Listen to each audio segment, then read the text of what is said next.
ನಮಸ್ಕಾರ ನನ್ನ ಪ್ರಿಯ ವೀಕ್ಷಕರೇ, ನಮ್ಮ ಲಕ್ಷ ಚಾನಲ್ಗೆ ಸ್ವಾಗತ. ವೀಕ್ಷಕರೇ, ಇನ್ನೇನು ಮುಂದಿನ ತಿಂಗಳು ವರಮಹಾಲಕ್ಷ್ಮಿ ಹಬ್ಬ ಬರ್ತಾ ಇದೆ. ಹಬ್ಬಗಳು ಸಾಲಾಗಿ ಇನ್ನು ಕಂಟಿನ್ಯೂಸ್ ಆಗಿ ಬರ್ತಾ ಇರುತ್ತೆ. ಹೀಗೆಲ್ಲ ಖರ್ಚು ವೆಚ್ಚಗಳು ಕೂಡ ಜಾಸ್ತಿ. ಸಾಕಷ್ಟು ಜನ ಹಬ್ಬ ಮಾಡಬೇಕು ಅಂತ ಆಸೆ ಇದೆ, ಆದರೆ ಕೈಯಲ್ಲಿ ನಮ್ಮ ಹತ್ರ ಯಾವ ಹಣಕಾಸು ಇರಲ್ಲ. ಆ ಮಾಡೋ ಸಮಯಕ್ಕೆ ನಮಗೆ ಸಿಕ್ಕಾಪಟ್ಟೆ ತೊಂದರೆ ಆಗಿಬಿಡುತ್ತೆ. ಭಾಳ ಆಸೆ ಇದೆ, ಆದರೆ ಮಾಡಲಿಕ್ಕೆ ನಮಗೆ ಶಕ್ತಿ ಇಲ್ಲ. ಏನು ಮಾಡಬೇಕು ಅಂದಾಗ ನಾವೇನು ಅದಕ್ಕೆ ಒಂದು ಪರಿಹಾರ ಮಾಡ್ಕೋಬೇಕು, ಯಾವ ರೀತಿ ಆ ದೇವಿನ ನಾವು ಒಲಿಸ್ಕೋಬೇಕು ಅಂತ ಸಾಕಷ್ಟು ಜನ ಕೇಳ್ತಾ ಇದ್ರಿ. ಅಂಥವ್ರಿಗಾಗಿ, ಯಾಕೆಂದ್ರೆ ಸಾಕಷ್ಟು ನಾನು ನೋಡ್ತೀನಿ, ಪಾಪ ಕೇಳ್ತಾರೆ, ಹಣಕಾಸಿನ ಕಷ್ಟ ಇರುತ್ತೆ ಅವ್ರಿಗೆ ಮಾಡಲಿಕ್ಕೆ. ಮಾಡಿದಾಗ ಮತ್ತು ಇನ್ನೊಂದು ಕೆಲವ್ರಿಗೆ ಆಗಿ ಬರುತ್ತೆ, ಕೆಲವ್ರಿಗೆ ಆಗಿ ಬರಲ್ಲ. ಎಲ್ಲರೂ ಅದನ್ನು ವರಲಕ್ಷ್ಮಿ ಹಬ್ಬ ಮಾಡಲಿಕ್ಕಾಗಲ್ಲ.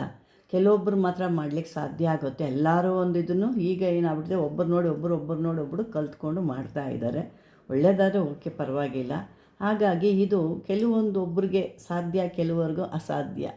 ಅಂಥವ್ರಿಗಾಗಿ ಅವ್ರ ಕಷ್ಟಗಳನ್ನ ಪರಿಹಾರ ಮಾಡ್ಕೊಳ್ಳೋಕ್ಕಾಗಿ, ಏಕೆ ನಾನು ಹಬ್ಬ ಹತ್ತಿರ ಮಾಡ್ಕೊಂಡು ಹೇಳಿದಾಗ ಅವರು ಕೆಲವೊಂದು ಆವಾಗಲೇ ಬರಲ್ಲ. ಅದು ನಾವು ಸ್ವಲ್ಪ ದಿವಸ ಅದನ್ನು ಮಾಡಿದಾಗಲೇ ನಮಗೆ ಆ ಟೈಮಿಗೆ ಏನಾದರೂ ಒಂದು ಒದಗಿಸ್ಕೊಡ್ತಾಳೆ.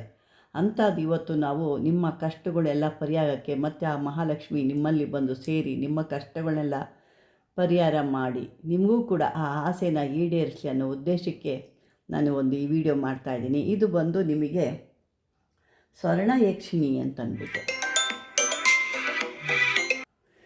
ಸ್ವರ್ಣ ಯಕ್ಷಿಣಿ ತಂತ್ರ ಮಂತ್ರಗಳು ಅಂತ. ಇದನ್ನು ಮಾಡಿಕೊಂಡಾಗ ನಿಮ್ಮಲ್ಲಿರುವಂಥ ಕಷ್ಟಗಳು, ಬಡತನಗಳು ಎಲ್ಲ ದೂರ ಆಗಿ ನೀವು 10 ಜನದಂಗೆ ಈ ಮಹಾದೇವಿ, ಈ ಸ್ವರ್ಣ ಯಕ್ಷಿಣಿನ ಅಥವಾ ಮಹಾಲಕ್ಷ್ಮಿನ ನೀವು ಕೂಡ ಎಲ್ಲರ ಥರ ನೀವು ಕೂಡ ಪೂಜೆ ಮಾಡ್ಬೋದು. ನಿಮ್ಮ ಎಲ್ಲ ಒಂದು ಇಷ್ಟಾರ್ಥ ಈಡೇರಿಸ್ಕೋಸ್ಕರ ನಾನು ಇದನ್ನು ಮಾಡ್ತಾಯಿದ್ದೀನಿ. ಬನ್ನಿ, ಇವತ್ತು ಇದನ್ನು ಯಾವ ರೀತಿ ಹೇಗೆ ಮಾಡೋದು ಅನ್ನೋದು ಕೂಡ ನಾನು ಹೇಳ್ತೀನಿ. ಜಾಸ್ತಿ ಖರ್ಚು ವೆಚ್ಚ ಇಲ್ಲ, ಭಾಳ ಸಿಂಪಲ್ಲಾಗೆ ಮಾಡೋ ಅಂಥದ್ದು. ಈ ಸ್ವರ್ಣ ಯಕ್ಷಿಣಿಗೆ ನೀವು ಶುದ್ಧವಾದ ಹಸುವಿನ ತುಪ್ಪದಲ್ಲಿ ಬಿಲ್ಪತ್ರೆ ಎಲ್ಲ ಸಾಮಾನ್ಯ ಗೊತ್ತಿರುತ್ತಲ್ವ. ಬಿಲ್ಪತ್ರೆ ಶಿವನಿಗೂ ಇಷ್ಟ, ಲಕ್ಷ್ಮಿಗೂ ಭಾಳ ಇಷ್ಟ. ಶುಕ್ರವಾರ ದಿವಸ ಒಂದು ಬಿಲ್ಪತ್ರೆ ತೆಗೆದು ಆ ತಾಯಿ ಒಂದು ಅರ್ಚನೆ ಮಾಡಿದ್ರೆ ಸಾಕು. ನಿಮಗೆ ಜಾಸ್ತಿ ಸಿಕ್ಕಿಲ್ಲ ಅಂದರೆ ಅವಳ ತಲೆ ಮೇಲೆ ಇಕ್ಕಿದ್ರೂ ನಿಮಗೆ ಭಾಳ ಅದ್ಭುತವಾದಂಥ ಫಲ ಸಿಗುತ್ತೆ. ಓಂ ಮಹಾಲಕ್ಷ್ಮಿಯೇ ನಮಃ ಅಂತ ಇಟ್ಟರು ಸಾಕು, ಆ ಥರ ಇರುತ್ತೆ. ಈಗ ಅದ್ರ ಬಗ್ಗೆ ಎಲ್ಲ ನಾನು ಹೇಳ್ತಾ ಇದ್ದೀನಿ. ಹಸುವಿನ ತುಪ್ಪದಲ್ಲಿ ಬಿಲ್ಪತ್ರೆ ಎಲೆ ಆದರೂ ಇಡ್ಬೋದು, ಇಲ್ಲ ಆ ಬಿಲ್ಪತ್ರೆನ ತಂದು ಸ್ವಲ್ಪ ನೆರಳಿನಲ್ಲಿ ಒಣಗಿಸ್ಬಿಟ್ಟು ಅದನ್ನು ಪುಡಿ ಮಾಡಿಬಿಡಬೇಕು. ಅದನ್ನು ಚೆನ್ನಾಗಿ ಪುಡಿ ಮಾಡಿಬಿಟ್ಟು ಆ ದೀಪದಲ್ಲಿ, ಏನು ನೀವು ಹಚ್ಚುತ್ತಿರಲ್ಲ ದೀಪ, ಆ ದೀಪದಲ್ಲಿ ಆ ಪುಡಿನ ಹಾಕಿ ಈ ಒಂದು ಕಮಲದ ನಾರಿನಿಂದ ಬತ್ತಿ ತಯಾರು ಮಾಡ್ತಾರೆ. ಸಾಮಾನ್ಯಗೆಲ್ಲ ಕಡೆ ಗ್ರಂಥಿಗಳು ಸಿಗುತ್ತಾರೆ, ಕಮಲದ ಒಂದು ಬತ್ತಿ ಕೊಡಿ ಅಂದರೆ ಕೊಡ್ತಾರೆ. ಆ ಬತ್ತಿನ ಹಾಕ್ಕೋಬೇಕು ನೀವು. ಅಂದರೆ ಇದನ್ನು ಮಾಡೋ ಅಂಥದ್ದು ಶುಕ್ರವಾರ ದಿವಸ ಮಾಡಬೇಕು, ಅಥವಾ ಗುರುವಾರ ಗುರು ಹೋರೆಯಲ್ಲಿ ಅಥವಾ ಶುಕ್ರ ಹೋರೆಯಲ್ಲಿ ಮಾಡಬೇಕು. ನಿಮ್ಗೆ ಶುಕ್ರವಾರ ಅಥವಾ ಗುರುವಾರ ಅಂದರೆ ಬೆಳಿಗ್ಗೆ ಮಧ್ಯಾಹ್ನ ಸಂಜೆ 3 ಹೋರೆಗಳು ಬರುತ್ತೆ. ಅಥವಾ ಬೆಳಿಗ್ಗೆ ಮಾಡ್ಬೋದು, ಇದು ಸಂಜೆ ಮಾಡ್ಬೋದು. ಇದನ್ನು ಅದು ನಿಮ್ಮ ಕ್ಯಾಲೆಂಡ್ರಲ್ಲಿ ಹೋರೆ ಅಂತ ಕೊಟ್ಟಿರ್ತಾರೆ, ಅದನ್ನು ನೋಡ್ಕೊಂಡು ನೀವು ಮಾಡಿ. ಅದನ್ನು ತುಪ್ಪದಲ್ಲಿ ಆ ತುಪ್ಪದ ದೀಪಕ್ಕೆ ನೀವು ಏನು ಮಾಡ್ತೀರಾ, ಈ ಬಿಲ್ಪತ್ರೆನ ಒಣಗಿಸಿಕೊಂಡು ಪೌಡ್ರ್ ಮಾಡಿಕೊಂಡಿರ್ತೀರಲ್ವ, ಆ ಪುಡಿಗೆ ಹಾಕಿಬಿಟ್ಟು ಆ ದೀಪದಲ್ಲಿ ಈ ಕಮಲದ ನಾರಿನಿಂದ ತಯಾರು ಮಾಡಿದಂಥ ಬತ್ತಿ ಏನು ಬರ್ತಲ್ಲ, ಆ ಬತ್ತಿ ತೊಗೊಂಡು ಅದನ್ನು ಬತ್ತಿ ಮಾಡಿ ಆ ದೀಪಕ್ಕೆ ಹಚ್ಚಿ, ಆ ದೀಪಕ್ಕೆ ಆ ಬತ್ತಿ ಥರ ಮಾಡಿ ಹಾಕಬೇಕು. ಹಾಕಿ ಅದನ್ನು ದೀಪನ ಹಚ್ಕೋಬೇಕು. ನೀವು ಕೂತ್ಕೊಳ್ಳೋಕ್ಕೆ, ಯಾಕೆ ಇದೆಲ್ಲ ಸಿಕ್ಕೋದಿರೋ ಅಂಥದ್ದು ಸಿಕ್ಕಲ್ಲ. ಬಿಲ್ವ ಹಲಿಗೆ ಅಂತ ಬರುತ್ತೆ, ಬಿಲ್ವ ಮರದ್ದು ಹಲಿಗೆ, ಅದೆಲ್ಲ ಸಿಕ್ಕಲ್ಲ. ಹಾಗಾಗಿ ಅದು ನಿಮಗೆ ಸಿಕ್ಕಲ್ಲ ಅಂತಂದರೆ ಅರಿಶಿಣದ ಬಟ್ಟೆ ಹಾಕ್ಕೊಳ್ಳಿ. ಒಂದು ಯೆಲ್ಲೋ ಕಲರ್ದು ಬಟ್ಟೆ ನೀವು ಹಾಕ್ಕೊಂಡು ಅದ್ರ ಮೇಲೆ ಕುಳಿತುಕೋಬೇಕು. ಅದ್ರ ಮೇಲೆ ಕುಳಿತುಕೊಂಡು ನೀವು ಬೇಕಾದ್ರೆ ಈ ಮಂತ್ರನ ನೀವು ಹೇಳ್ಕೊಬೋದು. ಆ ಮಂತ್ರ ಕೂಡ ನಾನು ಹೇಳ್ತೀನಿ ನಿಮಗೆ. ಭಾಳ ಏನು ದೊಡ್ಡದಿಲ್ಲ, ಭಾಳ ಚಿಕ್ಕದಾಗೇ ಇರುತ್ತೆ, ಹೇಳ್ಕೊಬೇಕಾಗುತ್ತೆ. ಇದನ್ನು ಮಾಡೋದ್ರಿಂದ ನಿಮಗೆ, ಮತ್ತು ಇದಕ್ಕೆ ಮಾಲೆ ಏನಿರುತ್ತೆ ಗೊತ್ತಾ, ಸ್ಫಟಿಕ ಮಾಲೆ ಆದರೂ ಆಗುತ್ತೆ, ಅಥವಾ ಬಿಲ್ಪತ್ರೆ ಮಾಲೆ ಆದರೂ ಆಗುತ್ತೆ. ಸಾಮಾನ್ಯವಾಗಿ ಯಾರ ಮನೇಲೂ ಬಿಲ್ಪತ್ರೆ ಮಾಲೆ ಸಿಗೋದು ಕಷ್ಟ ಇದೆ, ಯಾರೂ ತೊಗೊಂಡಿರೋದಿಲ್ಲ. ಅದು ಇಟ್ಕೋಬೇಕು. ಬಿಲ್ಪತ್ರೆ ಮಾಲೆ ಅದು ಭಾಳ ಒಳ್ಳೆಯದು, ಭಾಳ ಅದ್ಭುತವಾದ, ಮಹಾಲಕ್ಷ್ಮಿಗೆ ಇಷ್ಟವಾದಂಥದ್ದು. ಸಿಕ್ಕರೆ ಅದನ್ನು ತೊಗೊಳ್ಳಿ, ಸಿಕ್ಕಲಿಲ್ಲ ಅಂದರೆ ಸ್ಫಟಿಕ ಮಾಲೆ ಅಂದರೆ ಒರಿಜಿನಲ್ ಮಾಲೆ ಆಗಿರಬೇಕು. ನೀವು ಯಾವುದೋ ಡೂಪ್ಲಿಕೇಟ್ ಎಲ್ಲ ತೊಗೋಬೇಡಿ. ಸ್ಫಟಿಕ ಮಾಲೆ ಒರಿಜಿನಲ್ ತೊಗೊಂಡ್ರೆ ಅಲ್ಲಿ ಕೆಲಸ ಆಗುತ್ತೆ. ಅದನ್ನು ತೊಗೊಂಡು ಇದು ನಾನು ಹೇಳಿದ್ನಲ್ಲ ಶುಕ್ರವಾರ ಅಥವಾ ಗುರು ಹೋರೆಯಲ್ಲಿ 108 ಅಂದರೆ ಒಂದು ಮಾಲೆಗೆ 108 ಬರುತ್ತೆ. ಆ ಒಂದು 108ನ್ನು ನೀವು ಮಂತ್ರ ಹೇಳಬೇಕಾಗುತ್ತೆ. ಆ ಮಂತ್ರ ಹೇಳಿ ನೀವು ಈ ಬಿಲ್ಪತ್ರೆ ಪುಡಿಯಿಂದ ಹಾಕಿರ್ತೀವಲ್ವ ಅಥವಾ ಕಮಲದ್ದು ನಾರಿಂದ ತಯಾರು ಮಾಡಿದಂಥದ್ದು ಬತ್ತಿ ಏನಿರುತ್ತೆ ಅದನ್ನು ಹಾಕಿ ನೀವು ಅದ್ರ ಮೇಲೆ ಅರಿಶಿಣದ ಬಟ್ಟೆ ಅಥವಾ ಬಿಲ್ಪತ್ರೆ ಹಲಿಗೆ ಅಥವಾ ಅರಿಶಿಣದ ಬಟ್ಟೆ ಮೇಲೆ ಕೂತ್ಕೊಂಡು ಈ ಮಂತ್ರನ ಹೇಳಬೇಕಾಗುತ್ತೆ. ಇದನ್ನು ಮಾಡೋದ್ರಿಂದ ಬರೀ ನಿಮ್ಮ ಕಷ್ಟಗಳು ಅಥವಾ ನಿಮ್ಮ ದಾರಿದ್ರ್ಯ ದೂರ ಆಗೋದಲ್ಲ. ಇದನ್ನು ಯಾರು ಮಾಡ್ತಾ ಇರ್ತಾರೋ ಸದಾನಿಧವಾಗಿ ಶುಕ್ರವಾರ ಗುರುವಾರದಲ್ಲಿ ಯಾರು ಮಾಡ್ತಾರೋ ಅವ್ರಿಗೆ ಅವ್ರ ಕಣ್ಣಿಗೆ ಆ ದೀಪದ ಬೆಳಕಲ್ಲಿ ಅಥವಾ ಯಾರಿಗೋ ಒಂದು ಜ್ಞಾನೋದಯ ಥರ ನಿಕ್ಷೇಪಗಳು ಏನಾದರೂ ಇದ್ದರೆ ಅದು ಕೂಡ ನಿಮಗೆ ತೋರಿಸುತ್ತೆ.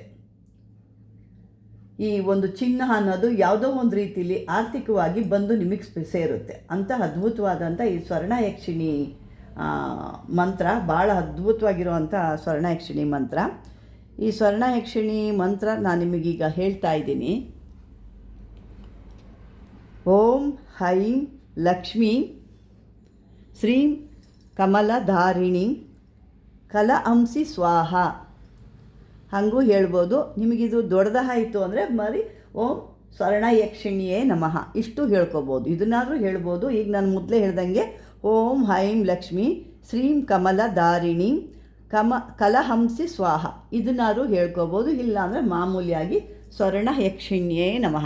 ನಿಮ್ಗೆ ಯಾವುದು ಹೇಳ್ಕೊಳ್ಳಿ ಸುಲಭ ಅನಿಸುತ್ತೋ ಅದನ್ನು ಹೇಳ್ಕೊಳ್ಳಿ. ಇದನ್ನೇ ಹೇಳಬೇಕು ಅದನ್ನೇ ಹೇಳಬೇಕು ಎರಡೂ ನಿಮಗೆ ನಾನು ಹೇಳಿದ್ದೀನಿ. ಆ ಎರಡರ ಸುಲಭವಾಗಿ ನಿಮಗೆ ಹೇಳೋಕ್ಕೆ ಬರೋ ಅಂಥದ್ದನ್ನ ನೀವು ಹೇಳ್ಕೊಳ್ಳಿ. ಮಾಲೆ ಬಂದು ಸ್ಫಟಿಕ ಮಾಲೆನೇ ಹಾಕಬೇಕು ಅಥವಾ ಬಿಲ್ಪತ್ರೆ ಮಾಲೆ ಹಾಕಬೇಕಾಗುತ್ತೆ.